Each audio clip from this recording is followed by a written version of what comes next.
Good morning. Happy 2022. I hope that it's been good to you so far. It's been short so far, so hopefully it's been good. I are reading a wonderful book. I am reading. Hi. I need to tilt Hey, this up. Good morning. Happy morning. 2022. Well, it's good afternoon here in Oh yeah. Miami. I'm just getting started. How are you? I'm great. How's it going out there? It's cold. Oh, yeah. Wow. That's exciting. Yeah. Yeah, we had frost. I had frost on my car windshield this morning, which was, it's What? never happened to me. Yeah. That's So, insane. yeah, it Oh, was 36 degrees. So I enjoy wow. it, but it is a little I don't know, disturbing. Not Disconcerting, so much. right? Climate Um, change. How's It's nuts. Miami? It's beautiful, actually. I mean, it's still very humid. I still feel like, even though it's kind of hottish, I still feel, or it's cooling down a little bit, but it still makes me feel like a grease ball because I go outside for 10 seconds and I'm back to sweating. I don't do great in humidity either. I feel sweaty, so I understand. But are you ready to read your poem? Do you want to launch into it? Well, Or do you want to talk more? I would like to say one thing because Hmm. this time of year is so, we usually set resolutions and do all that stuff, but it's such a weird vibe, with Omicron and all the things that are happening just out swirling around in the world and all the weird energy. And I heard something yesterday that resonated when I was thinking about the list of things that I wanted to accomplish, and it just made me feel like, and all the plans that may or may not happen and those things. So I heard Martha Beck talk about the Planless Plan and really just setting intentions for the year, and I was like, ooh, that sounds good. And you and I went back and forth with our plan to do this and with the date. And when it was right at the front of the year, I was like, oh, wow, I wonder how I'm going to feel that at that time. But it went right along with my intentions because I feel like I need to be more brave about putting my voice out into the world. Like I have my own little comfortable space with my weekly stories, and I feel really comfortable in that, you know, just And in you that. share a lot of really vulnerable things in those weekly I, stories. I mean, you I do. definitely, yeah, I Yeah. definitely do, but only to my people, you Yeah. know. Yeah. And Yeah. like I'm sort of vague about it online too, Mm-hmm. Mm-hmm. And I just kind of want the week to, if it's a particularly vulnerable one like last week's, I sort of am looking forward to the next week coming so it's offline, I mean, or at least Yeah. not on Instagram, and just hidden in my websites. You really have to go digging around. So like Yeah. I really am, yeah, sure. I'm like putting myself out there, but in a very limited, still kind of chicken shit way. Okay. Well, I don't think that's your self-talk because I don't think it's a chicken shit way. You're doing it, I mean, Yeah, I but I don't. could do more, more, more. Oh, I know. Well, you could always do more. That's definitely your self-talk and has been mine for a very long time. And I'm trying to deprogram myself because whatever we're doing is great. And I am definitely an intention setter. I can't get too specific because I know my personality and I will feel as if I have failed if I don't hit those Um, specific benchmarks. So I just say things like, I would like to do this and I would like to write more. And I would, but I can't like say 25 or 10 or right. anything like that because it gets in my head. And it's important that we know our own things that might trigger us, and that we work with what we got. Um, Yes. Yeah. I like the intentionality, I think that's cool. And especially, and also like going into any kind of interactions, like intentions are so awesome, like what do I want out of this? And then sending love and then just going for it. So and I've just been so excited about meeting with you because I already feel like we're friends, even though it's the I first time know. and like face to face. I'm like, oh, hey, Alyson, what's happening? I agree. One of these days we're going to go for a hike. We Elizabeth's are. daughter goes to college in Los Yeah. Angeles. So one of these times when she is not busy with parent activities, we'll Yes, take a hike. indeed. And and we Go ahead. also have like a lot of our, writer buddies. I see Ann Kelly and Lucy and Melissa. Hi, Melissa. They say Happy New Year Jude. and hi. Yay. Happy Hi, New Year and everyone. hi. Thank you Yeah. so much for coming. I'm super excited that you're here. So, yay. All right, Alyson, I'm really happy that you invited me to put my voice out into the world more, as is my intention. So, yay to that. So, I I'm guess I'll thrilled. fire away, Yes, go for it. eh? Okay.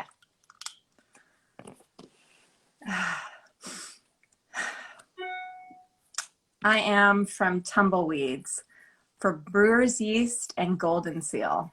I'm from a little white house on Quiet Lane. Peeling stucco, a deep blue sky, the heavy scent of sage. I'm from red chili growing wild behind Ramona's house. Don't rub your eyes or you'll be sorry. I'm from living with want and joking about the worst of it. I'm from Michael and Kathleen, from no one saying sorry and doing the hard things alone. From name the person you expect to clean up, from name the person you expect to clean that up. And I'm running out the door. I'm from Sunday school at Temple Albert to a pit stop at Unity with Jesus before everything changed. I'm from San Francisco and Albuquerque, sourdough bread and green chili stuffed sopapillas at Little Anita's takeout window with change from between the sofa cushions. From the Leffert uncertainty factor, the disappearing mother, baby pictures stuffed in a wrinkled yellow envelope and then lost forever. From allowing the painful edges to smooth like sea glass and become something beautiful. Ta-da! Ta-da! How wonderful. Elizabeth revised it a couple times. Many times. And I think you ended up in a really beautiful place and kept so much of what stood out to me to begin with. It's really lovely. Congratulations. Thank you. It was so fun. And It is through fun. this, it really is such a wonderful exercise because it goes to places that you don't visit often, even for writers of memoir and all the true things and the stuff that hurts, like me, you know. I agree. It kind of forces you to get specific in ways that you might not know. Because I told myself, oh, I don't really do smells or really foods. Like we think we're good at certain things and not at others. And so it made me like dig and there's all this, there's so much there. There's so much Right. material and things we remember. And I just recently saw a thing on someone's story that was like, I want to write essays, but my memory's terrible. And I think sometimes we tell ourselves that, or we really feel that way. And as I've like healed, I do actually find my memory is better. I Yeah. remember more of the joys and not just the kind of, I think, because a lot of my childhood and probably yours as well, I was in shock. So, Yeah, just like bracing. Like, let's yeah. be over with this now. Yeah. Or thinking about like what's going to be like when I'm a grown up. A lot of people talk about living in like a magical world. Like, oh, I'm gonna, be married, or I'm gonna be a movie star, or I'm gonna be, not here, essentially. And that sometimes if we're always forward looking, we're not really present. So I think I had that as well. So then when I went back, I was like, oh, look at all these things I remember. I do remember things. Right. Yeah, and then when you're in that creative side of your brain, it does open up this whole other world, and not existing in that stressed, freaking out, what's going to happen next brain.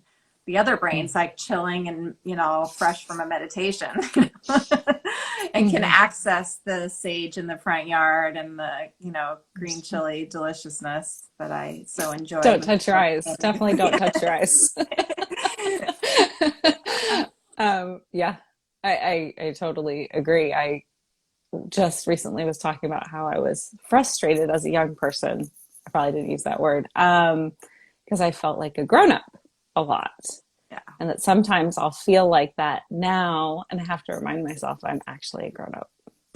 I'm doing the appropriate thing now. Oh my God, that's so funny that you named it like that. Yeah. You know, this Right. is age appropriate. I should Yes. be doing this. But it's Not. almost, it's so funny. Like at some times when it feels particularly easy to be me, like I'm feeling really grateful for all these wonderful things and like living in a comfortable, home and just not worrying about having enough of things. I think, oh my God, I retired from my childhood. you know, like I have that feeling that I retired, but then when I have to do really grown up stuff, I'm like, shit, now I feel like I'm 12, it's so weird. Yeah. I guess It's that's all why we're jumbled writers. up, I think, a little. Yeah.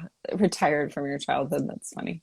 Because Yeah. I mean, I hadn't ever used that, but because I think about like reclaiming it or, becoming more aware of it or like, because for me, having children has been a real eye-opening experience. It's like, oh, look, this is what childhood is like. Seems Right. cool. Hey, they seem super lighthearted. And I remember having the same problems that they have and, feeling emotional about them, but then also having other problems that, but no one was really talking about those. Yeah, and I think it was not ever talking about it that sat so heavy. I think, it was like not giving air to those things, like not letting them out and letting them walk around outside our bodies.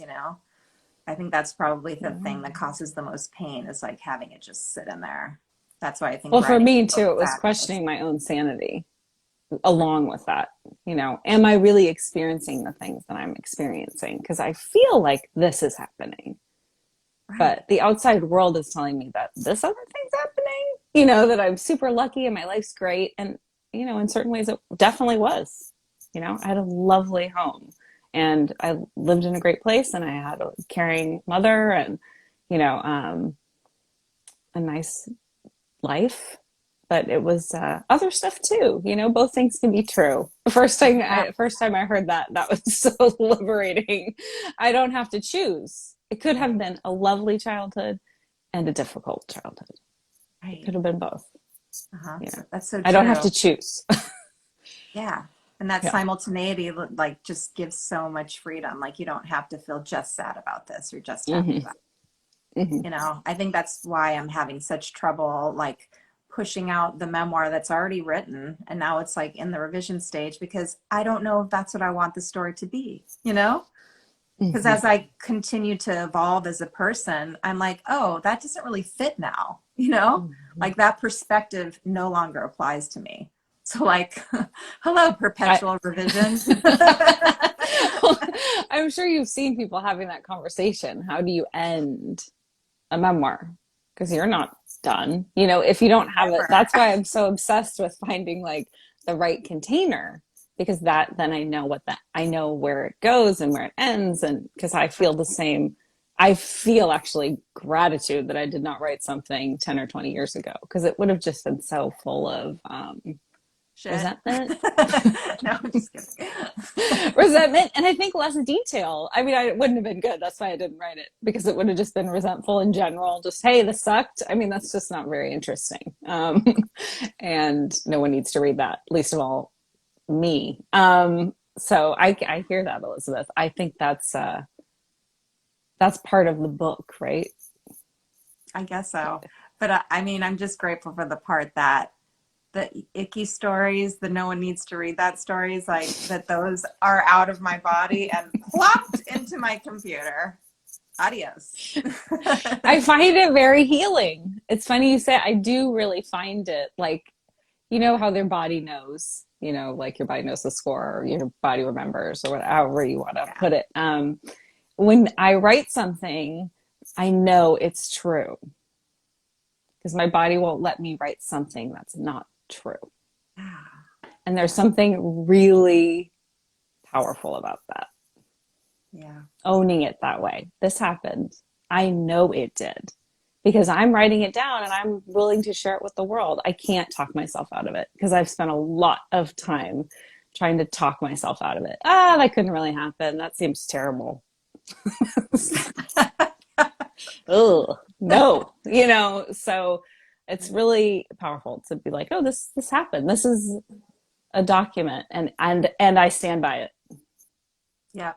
And it's not just you who thinks that putting it down on paper makes it like a thing. The whole world, well, I saw it online. Like, it's true then. You know what I mean? Like, the whole world believes that. That's true. And not So, everyone has to have it be true to write it. yeah. Excuse me. I do. And I feel a certain, and I will play with things and be like, oh, that's not quite right. That's not quite how I felt. I felt like this, and it creates more space in my life, and in my brain and my heart. And because I'm not holding it so tightly, I'm not the only one who knows. Right. Yeah. And you made the point the other day about how when you sit with your own truth and the more comfortable you are in your own truth and sharing it, the more space you make for other people to share it in their lives. Like, that's such a huge thing, and then when people see and know the real you, then you draw other people who are like vibing in that same way, that are just living a true life. It's so It's true. strange. Like, I mean, it's just a sort of common thing to go around the world in some like bullshit persona that you think the whole world expects of you. Somehow Like, it seems easier. Somehow we've like trained ourselves to think that's easier that's when it's easy. like so much work. Yeah, it's a And ton of over work. these couple years, like with COVID and, Black Lives Matter and all of these things, like, yeah, I've lost some friends, we don't agree ideologically. And there were ways to kind of try to reframe that before. And now I'm just like, nah, Right. I'm not Why? interested in reframing this. Like, Right. For someone else's comfort. yeah, why am I doing that? Yeah. Um, It's cool. yeah, I think it's yeah, like, yeah. it took a while. I mean, I try not to get in that space of like, why didn't I figure this out? So, it just happens when it happens. Yeah. But And you it probably is wouldn't have liberating. felt, yeah. And it probably wasn't safe whenever it was Right. that, it's just not safe to do. In fact, I was going to say to you, um, I wrote a piece about IFS and you responded to it, how you're familiar with it, the internal family systems. Mm-hmm. I just heard yesterday about, I think, again, my guru, Martha Beck, talked about how she uses it for talking to her writer self, like Mm-hmm. separating Mm-hmm. out and I was just, I marveled at this, that I could separate out my procrastinator from my writer, because I sometimes will like feel really anxious before I write something. Um, and I was able to talk to the procrastinator and I was like, so what's going on? And the procrastinator was like, look, I'm kind of nervous. Like, I think what you need to do for me is like sit down and let me be grounded in the space and feel like everything's okay and look around that, like, everything is fine now and you can write whatever you need to write. Isn't that cool? Mm-hmm. Do you have those experiences that were I mean, I don't mean to delve into your therapy sessions now, but like, like, can you do it off the, like, apropos of nothing? Like, hey, can you do Yeah, that? I think so. Once you sort of have I don't think it's as literal where I have a conversation, but I think it's just recognize, like in 12-step recovery, they have the 3 A's, which is awareness, acceptance, action. And I am much more aware of that because I used to just skip acceptance because that seemed time consuming. So I would just go awareness, action, I stepped in a lot of piles of shit doing Yeah. that. And so now the whole process takes longer. But I don't find myself then having to do damage control. So I just was uncomfortable with the medium, which I think has a lot to do with what you're talking about, the in-between space where you become aware of something and then you just want it to go away. So I just I would just ignore the acceptance part. And I think what you're talking about in therapy, actually, it lives there. That's a Yeah. lot of where it lives, is the acceptance. And it's that's where the feelings are a lot of times, and it's Mm, uncomfortable. And yeah, I was very much like a box checker. I just want to not feel this anymore. yeah. And so how do I do that? What email do I need to write? What phone call do I need to make? What thing do I need to exercise I need to do? What, instead of just feeling it. Um, So how do you do that? Because I'm kind of stuck on that step. it's the hardest step. Especially I think for those of us who like our trauma response is action, right? And Yeah, that certainly is my trauma that's response. worked way better in the past. Just keep moving. Yeah, I mean, I really did feel like a shark. I was like, if I don't keep moving, I'm yeah, gonna sink. right, right. That's a good question. I think it's really personal. I take a lot of walks, as anyone who knows me knows. I meditate. I have conversations with people I trust. I write. I Does music help you like access sometimes, places yeah. that, because I find that like the combination of driving and music helps me like emote where I Oh was like, yeah. yeah, Sometimes I'll just turn on a song, and the funniest thing is when it happens and you have no idea and you just start sobbing. Like, right. oh, Freedom 91, George Michael. Okay. I didn't see this coming, but okay, I guess 91 was a real shit year. So I will now cry to this 10 times. You know, um, instead of being like, oh, why am I crying? I don't know why I'd be crying. I was a teenager. It was a wonderful time. It was not a wonderful time. It was a real shit show. So that, right? Just being like, not trying to like, whatever. There's so many phrases now that we didn't have, like toxic positivity, not trying to like talk Yeah. myself out of it, not trying to gaslight myself. I Uh-huh. was like the biggest person who gaslighted me was me. Right. Yeah, me Uh, too.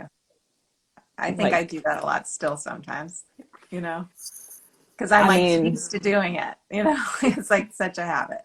those pathways in our brain, they're pretty worn in. Yeah. And we have life experience that tells us that was a good choice.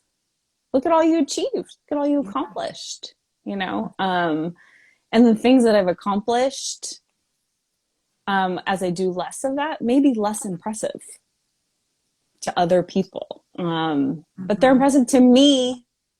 Yes. I remember being in college, and one of my professors was like, "What's your goal? What's your ultimate goal?" And I said, "To be happy." And she laughed and said, "Well, that's a stupid goal. And that's not like measurable. You need to have like hard goals." And that was still my goal. Like genuinely, I knew it was possible because some people seem to have it. And I wanted to do that. And then I saw her about 20 years later, and she said, "Oh, you seem happy. I guess you did it." But, I'm not famous, and I'm No. not like amazing and impressive and all but I'm doing this and I'm happy. Um, so you don't get as much like outward, outside approval and kudos. And, the more that I was gaslighting myself, and the more I got way more outside approval back then than I do now, especially when I was a stay-at-home mom, because that's just like a dumb job nobody wants. Oh my That I God. love, but like a lot of people are like, oh, people like didn't talk to me, who used to talk to me. And I was just like, okay, more information. It didn't really bother me. I was happy to be anonymous and not important. Uh-huh. Um, but Isn't it so interesting that the more you feed your own soul, the less recognition you get out in the world? Isn't that so bizarre? I think it's just like that cultural um, need to be a box checker. Like the world rewards the box checker. I And mean, so that's colonialism to like go to the anti-racist, it's a very yeah, colonial mindset, right? yeah, Like for sure. we're gonna do these things and then we are worthy. And it is something that is created by cis straight Right. white men, and it devalues a lot of the work that people are who do not identify as such too, Right. including being a mother Yeah. and being a community builder, and doing all these things that actually keep us going but don't have value. Right. Yeah. The So the the unrecognized labor, that's just someone else is doing all the mhm, time that keeps the trains running. mhm. Yeah. Ah, the patriarchy. Gotta love it. I just So yeah. this has we've gone deep here, Elizabeth. I'm not I know. surprised. I wanted to have like our at least half of our hike conversation just to like Yeah. get our wheels turning so we could like hike fast.